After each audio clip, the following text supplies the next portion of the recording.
मेरे प्रियो, आप लोगों को ख्रीस्त में जय मसीह जय यीशु। इस चैनल में आपका बहुत स्वागत है। परमेश्वर आप लोगों को स्वस्थ रखे व आशीष प्रदान करे।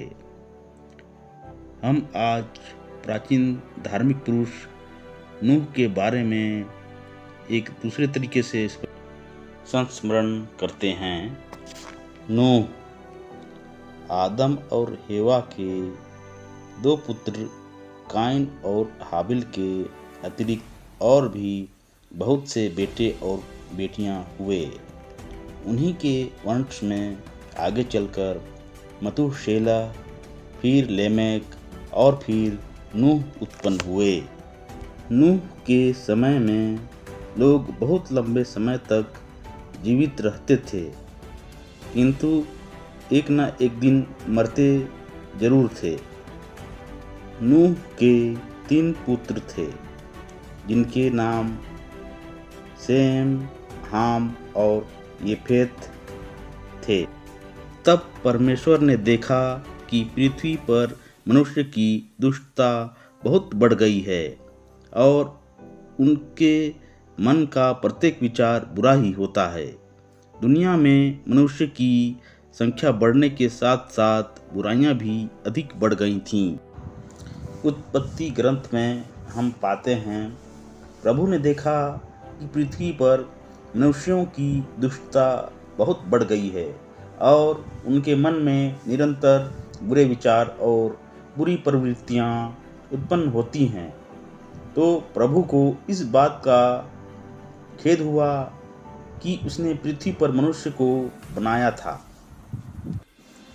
यह सब देखकर परमेश्वर दुखी हुआ और मनुष्य को बनाकर पछताया। तब उसने महाविनाश का निर्णय किया, परंतु इस महाविनाश में नूह को बचाने की भी योजना परमेश्वर ने बनाई। नूह परमेश्वर को प्यार करता था और उसकी आज्ञाओं पर चलता था। इस कारण संपूर्ण पृथ्वी पर केवल एक ही परमेश्वर की दृष्टि में धार्मिक पुरुष था। अतः नूह को परमेश्वर ने अपनी योजना पूर्ण करने का माध्यम बनाया। परमेश्वर ने नूह से कहा, मैं सब प्राणियों का अंत जल प्रलय से करने वाला हूँ, क्योंकि उनके कारण पृथ्वी पर बुराइयां भर गई हैं। उसने नूह से कहा, तू अपने लिए कोपेर की लकड़ी का एक जहाज बना। परमेश्वर ने उस जहाज की लंबाई, चौड़ाई, खिड़की, दरवाजों आदि सभी छोटी बड़ी बातों की जानकारी उसे दी। कार्य बहुत कठिन था। वर्षों तक हर दिन कड़ी मेहनत करने की बात थी, परंतु नूह ने परमेश्वर की आज्ञा के अनुसार हर एक कार्य किया। परमेश्वर ने नूह से कहा, सब जीवित प्राणियों में से प्रत्येक जाति के जीव जंतुओं के जोड़े, नर तथा मादा, अपने साथ जहाज में ले आना, ताकि वे तेरे साथ जीवित बचें। नूह तथा उसकी पत्नी, उसके पुत्रों तथा उसकी पत्नियों और पृथ्वी के सब प्रकार के जीव जंतुओं के जोड़े को एक लंबे समय तक जहाज में रहना था। सबके लिए भोजन सामग्री एकत्र करना भी एक बड़ा कार्य था, परंतु नूह ने परमेश्वर की आज्ञा के अनुसार सब कार्य किए। तैयारी पूर्ण होने के बाद नूह ने अपने परिवार, सारे जीव जंतुओं और पक्षियों के जोड़ों के साथ जहाज में प्रवेश किया। तब परमेश्वर ने जहाज का द्वार बंद कर दिया और जैसा परमेश्वर ने कहा था, पानी गिरना आरंभ हुआ। यह संपूर्ण दुनिया के विनाश की शुरुआत थी। जल प्रलय।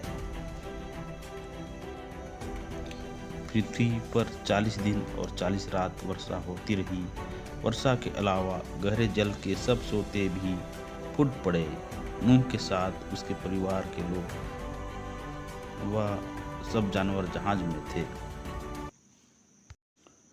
पृथ्वी पर जल इतना अधिक बढ़ गया कि उससे आकाश के नीचे के सभी ऊंचे से ऊंचे पर्वत भी ढक गए। पृथ्वी पर सभी जीव जंतु, पक्षी, कीड़े मकोड़े और समस्त मनुष्य जाति सब के सब नाश हो गए। परंतु परमेश्वर ने नूह की तथा जितने उसके साथ जहाज में थे उन सब की सुधि ली। उसने पृथ्वी पर हवा चलाई और पानी थम गया, अर्थात समुद्र के स्रोत और आकाश के झरोखे बंद कर दिए गए और आकाश से वर्षा भी रोक दी गई। तब धीरे धीरे पृथ्वी पर जल घटने लगा। 150 दिन के बाद जहाज आसरात पर्वत पर जा टिका। नूह और उसका परिवार जहाज के अंदर ही भूमि के सूखने का इंतजार करते रहे। 40 दिन बाद नूह ने जहाज की खिड़की खोली और एक कौवा उड़ा दिया। वह कौवा वापस जहाज में नहीं आया, बल्कि जब तक पृथ्वी पर से जल न सूख गया तब तक वह इधर उधर उड़ता फिरा। फिर नूह ने एक कबूतरी को उड़ाया कि देखे जल भूमि पर घट गया है या नहीं, पर उस कबूतरी को अपने पैर रखने के लिए कोई आधार ना मिला, इसलिए वह जहाज पर वापस लौट आई। 7 दिन ठहरकर उसने कबूतरी को फिर जहाज से उड़ाया। वह कबूतरी अपनी चोंच में जो जैतून की नई पत्ती लेकर वापस जहाज में लौट आई। इससे नूह को मालूम हो गया कि जल भूमि पर से घट गया है। तब 7 दिन और ठहरकर उसने उस कबूतरी को फिर उड़ाया, पर वह उसके पास फिर न लौटी। नूह ने जहाज की छत खोलकर देखा कि पृथ्वी पर से जल सूख गया है। परमेश्वर ने नूह से कहा, तू, तेरा परिवार और जहाज के सभी जीवित प्राणी जहाज से बाहर निकल आएं और पृथ्वी पर अत्यधिक फलें फूलें और पृथ्वी पर भर जाएं। तब नूह ने जहाज से बाहर निकलकर परमेश्वर के लिए एक वेदी बनाई और धन्यवाद की भेंटें अर्पित की। इस भेंट से परमेश्वर प्रसन्न हुआ। उसने मनुष्य को संपूर्ण सृष्टि पर अधिकारी ठहराया। परमेश्वर ने नूह और उसके परिवार को आशीष दी और उससे कहा, फूलो, फलो, बढ़ो और पृथ्वी में भर जाओ। उसने मनुष्य की हत्या न करने के लिए कड़े निर्देश दिए। तब परमेश्वर ने प्रतिज्ञा की कि वह फिर कभी पृथ्वी और जीवित प्राणियों को जल प्रलय के द्वारा नाश नहीं करेगा। उसने सतरंगी मेघधनुष को इस प्रतिज्ञा का चिन्ह ठहराया। इस प्रकार से पुरानी दुनिया का विनाश हुआ और नई दुनिया प्रारंभ हुई।